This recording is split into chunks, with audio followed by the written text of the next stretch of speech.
of our Lord Jesus Christ. Most of you have sometimes prayed and said, blood of Jesus, may have not seen any physical effect, but the spiritual effect is devastating. The blood destroys the enemy completely. The blood disarms the enemy and finishes him completely. The blood of Jesus, the blood of Jesus set me free from sin and sorrow. The blood of Jesus set me free. The blood of Jesus. The blood that conquers Satan. The blood of Jesus. The blood that conquers Satan. That blood completely destroyed Satan. That blood completely destroyed Satan. When you use the blood of Jesus in any situation, the spiritual effect is dangerous. It might sound to you foolishly, but use that blood. Carry that blood. That blood is your defense. The blood is your witness. He shed his blood. He gave up his life for me. The Bible says, for God so loved the world that he gave his only begotten Son, that whosoever believe should not perish but have everlasting life. This scripture means when God said he so much loved the world, it means if you were the only one living in this world, God so much loved you. Amen? So, Jesus did not die because of so many people. He died because of you in particular. He did not die because the people in the world were many and they were about to go to hell. He died because of you. It's a personal thing. It's a personal thing with Christ. It's not about a population. It's about you and Christ. He gave his life for you. He denied himself, offered his blood. He surrendered. He took the penalty that you deserve and died. The blood of Jesus. Satan knows that. Amen. There are so many things the children of God don't know. You remember when Satan came to Jesus? He said, if you are the Son of God, turn these stones to bread. Amen? He said, if you are the Son of God, turn these stones to bread. So, it means Satan knows that sons of God can turn stones to bread. But the revelation is, does the Son of God know that they can turn stone to bread? Turning stone to bread does not only mean turning that stone to bread. It means doing everything. It means doing all things. In other words, Satan was telling Jesus, if you know you are the Son of God, can you do all things? Let me see. Amen? Because he knows that sons of God can do all things. But just the sons of God know this. This is a revelation. If you know, the Bible says, those that knows their God shall be strong and shall do great exploits. You have to know who you are. You have to understand who you are. You have to know the meaning of the blood of Jesus. If you have a situation so difficult before you, use blood of Jesus. Use blood. The devil melts. He disappears to the ground when these words are used against him. Praise the Lord. So we've been talking about redemption was gained by the blood. Amen. justification and reconciliation was gained through the blood.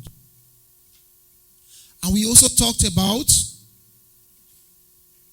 I think it was last week, cleansing was gained through the blood. To be cleansed means to be made righteous, to be made holy, be made complete, full, being in Christ fully. Cleansing was possible, or is possible only through the blood. It means a man can be declared righteous before God only through the blood of Jesus Christ. And then we talked about sanctification, approval. God's seal of approval can be gained only through the blood. Amen? Some of you are... Today I want to talk about sin. Was totally destroyed by the blood. Sin was completely destroyed by the blood. It means if you are in Christ, you are not a sinner. You cannot sin. If you are in Christ, you cannot sin. God or the blood of Jesus has made it impossible for you to sin. Impossible. That is, it is very impossible for a Christian to sin. The blood did that. The Bible says in the beginning, I want to talk about the root of sin. Sin came first from Satan. The Bible says he is the father of all lies, and lie is sin. So sin came from Satan. The Bible says he rebelled against God and wanted to take the throne of God, and he was thrown down from heaven. Amen? And he fell upon the face of the earth. When he fell upon the face of the earth, he thought he had another dominion to rule the earth. God said, no, it's not finished. God made man, put man on earth, gave man dominion over the earth. It means God gave man dominion over Satan. Amen? Satan cunningly or deceptively usurped the dominion of man when he caused man to sin. And when man sinned against God, man fell from the glory of God. The Bible says all have sinned and have fallen short of the glory of God. So the first man, Adam, sinned. And sin, Adam inherited sin, and every descendant of Adam became an heir of sin. So man lived in this state, suffering. The Bible says God, after seeing the heart of man, that everything and every inclination of man's heart is full with evil. It means even the breath of his nostrils were full with evil. God regretted why he created mankind. Amen. Then God started thinking, what can I do? Because I so much love them, I cannot destroy them. He was even angry until he said, I will destroy mankind that I have made. But in his forbearance, in his mercy, in his love for mankind, he chose a man. He set him apart. That was Noah. Amen? He said, I want to make a covenant with you, Mr. Noah. The Bible says Noah found grace. You know what is grace? Unmerited favor. It means Noah also was not righteous. Amen? He found grace. But the Bible calls him righteous because he was justified through grace and not through the law. If he was judged by the law, he will also not be qualified for that. Noah found grace. God chose him. And from Noah, the people became even more wicked. Amen? It means he too also was a carrier of sin. His descendants became more wicked even when God told them to spread throughout the world, but they gathered on one place trying to build a city to meet God. And that's the purpose why we have so many languages today. We are suffering today in Germany because of what the people from Noah did, God scattered their language. Gave them many languages. Some will say guten Tag. Some say good morning. Some say dobre utro. Some say, what do you say in your language? We have thousands of them. Amen. It means on that day when God scattered that language, this one said to this one, guten Tag. I say, he's a foolish man. What is he saying? This one said, good morning. This one says, good day. What is many languages? They don't understand themselves. Then that's when they became confused and they started scattering. And they went all over the world. Now we are suffering because of the sin of man. Languages is because of sin. The Bible says before then, the whole world have one language. Everyone was speaking the same language. And sin caused man to suffer this. Amen? Man suffered until God chose another man called Abraham. He was not also judged by the law, but by grace. Amen? So God used Abraham from that time. Even though Abraham was in the covenant of God, his descendants were still wicked and denied God and did not trust him and did not believe God. They sinned against God for many, many years until God had to send down the Savior of the world. And that Savior was Jesus Christ. When Jesus came upon the face of the earth, amen? When he came upon the face of the earth, his goal was to eradicate sin that have separated man from his creator. That was the purpose that Jesus came on earth. To destroy the one who has the power of death. And that was the devil. The Son of God was manifested to destroy the works of Satan. He came, and the works of Satan is what? To kill, to steal, to kill, to destroy. Jesus did that. He destroyed that work. And that work came through sin. It means he destroyed sin. How did he destroy sin? He gave you the ability. When I said he destroyed sin, it does not mean he wipes off sin. Sin is still there. But he gave you the ability to overcome sin, to suppress sin, to dominate sin, to have authority over sin. Amen? And that ability is the Holy Spirit that he sent down from heaven to guide you. Because this is the same Holy Spirit that is in God that makes him holy. That's why God said in his word, you should be holy, even as I am holy. So he sent down his Holy Spirit to live upon those who believe in him, that they may have power over sin. And so that's why John was very bold to write and say, a Christian does not sin, because the seed of God lives in him. What's the seed of God? Righteousness and holiness is living within a Christian. Amen? So Jesus eradicated sin by giving you the power and authority over sin through the Holy Spirit. If you have the Holy Spirit dwelling in you and working in full measure, he will teach you things. He will show you the right things. He will show you the right and wrong. He will tell you this thing you are doing or you want to do is wrong. He will open your eyes to see the righteousness of God. He will open your eyes to see the holiness of God. He will open your eyes to see the righteous standard of God. And in that way, you will walk if you obey him. The Bible says we should not resist or quench the Spirit, because he's always there to convict us. He's always there to show us the right things. He's always there to show us what is wrong and telling us that this is not right to do and this is right to do. Amen? Jesus, or the blood of Jesus, did that.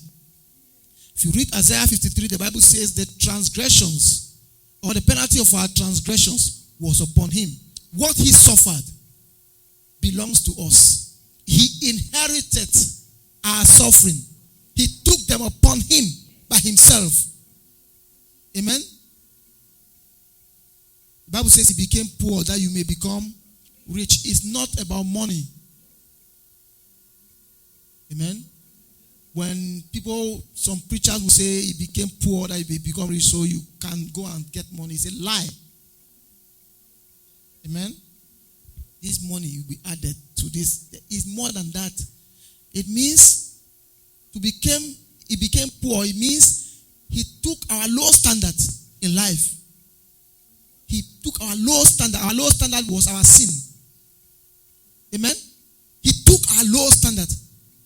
And that we may become rich to give us his higher standard, which is his righteousness. Amen. And the Bible says, seek first the kingdom of God and his righteousness, and all these things will be added unto us. So these things, this money, these riches will be added to you when you have this righteousness of God, which is the high standard that Jesus gave us and took our low standard, which is sin. He became sin for us. And he was punished and was sent to hell for us. He was condemned totally. He was cursed for you. Amen? A sinner. That was what they called him. But he was accomplishing the righteous standard of God. The righteous demands of God. And when he did that, I want us to read from the book of John. Chapter 19. I'll read from verse 28 up to 30. The Bible says, after this, Jesus, knowing that all things were now accomplished, it means his mission was accomplished. Amen? But the scripture might be fulfilled, said, I thirst. Now a vessel full of sour wine was sitting there, and they filled a sponge with sour wine, put it on hyssop, and put it to his mouth. So when he had received the sour wine, he said, it is finished. Amen? He completed his mission, and he knew his mission is complete. This statement means redemption was accomplished through the blood. It means the process of redemption for mankind is accomplished. It is finished. The sin problem is finished. The suffering over sin is finished. The power and the grip of sin over man is finished. Amen? So man have authority now over sin. Man can command sin. That's why Jesus said you will command devils. You cast out devils. To cast out something means to throw something out. Devil is the author of sin. To cast him out means casting out sin. So he gave you authority over sin. He said it's finished. Redemption is completed through the blood. Amen?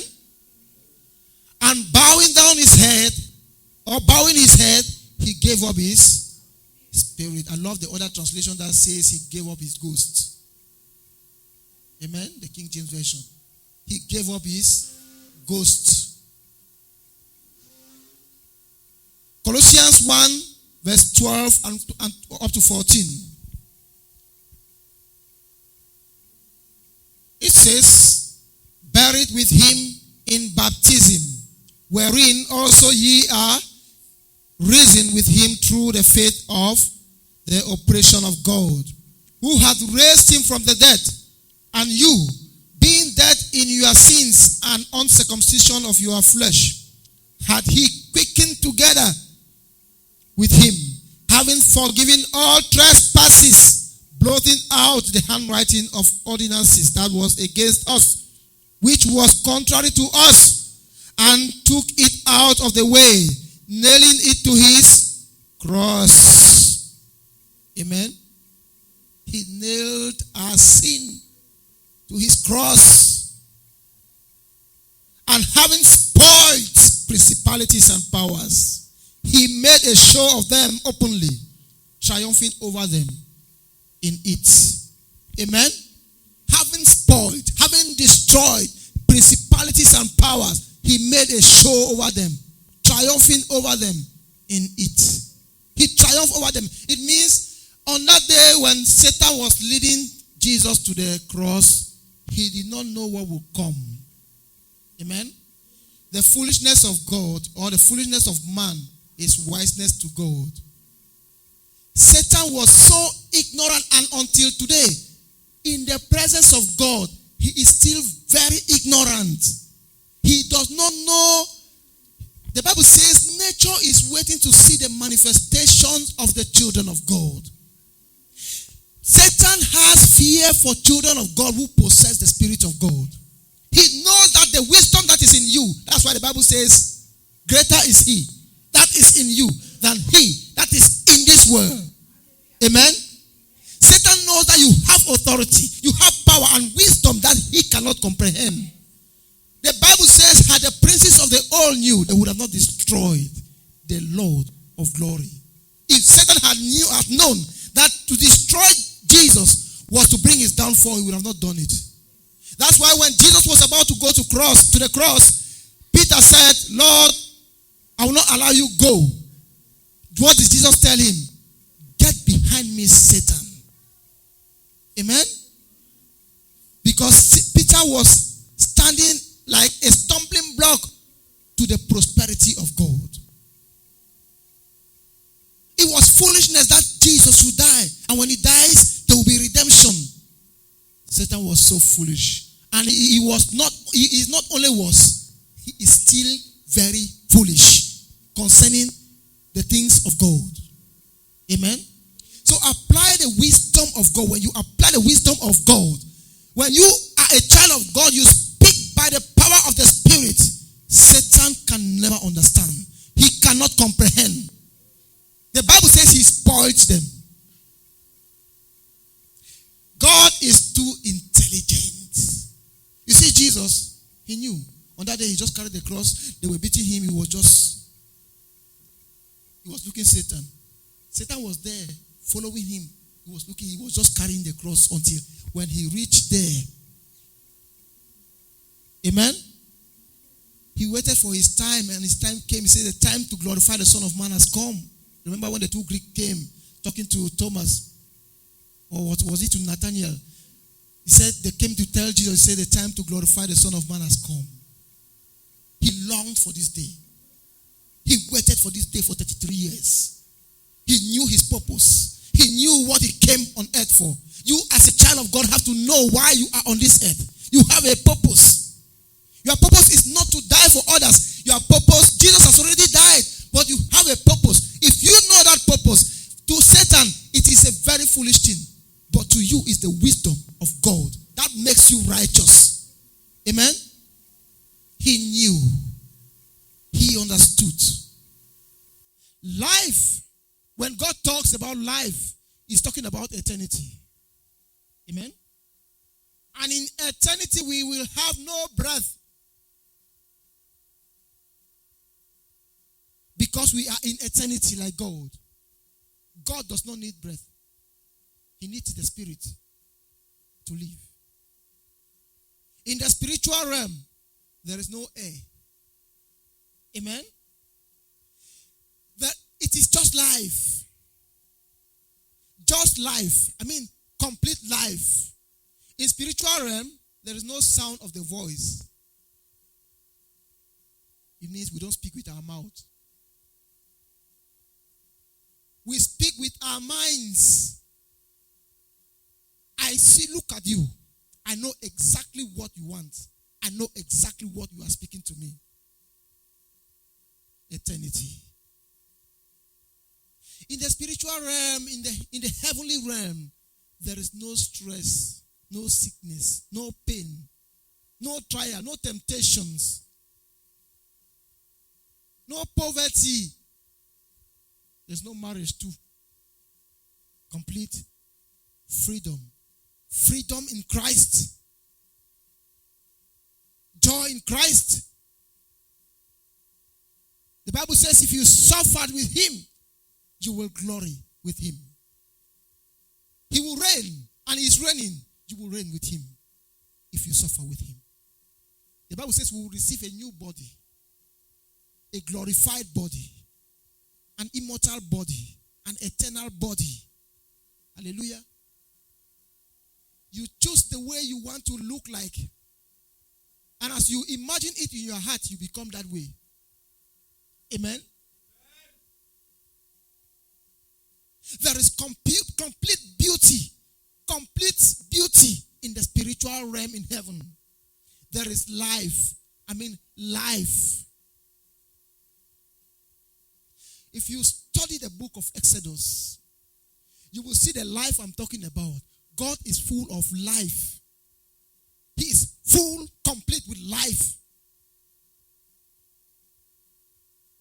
You see how God played with the witch doctors of Egypt. How he demonstrated his righteousness. How he demonstrated his power. Then when you want to know about the power of God, read the book of Revelation. When God revealed himself as Jehovah, the mighty one, the glorious one, the King of kings and Lord of lords. He is God. He is mighty. He is holy. He is God, full of life. And this life have been passed unto you through the blood. The life of Jesus Christ. Sometimes when I look at the life of Jesus,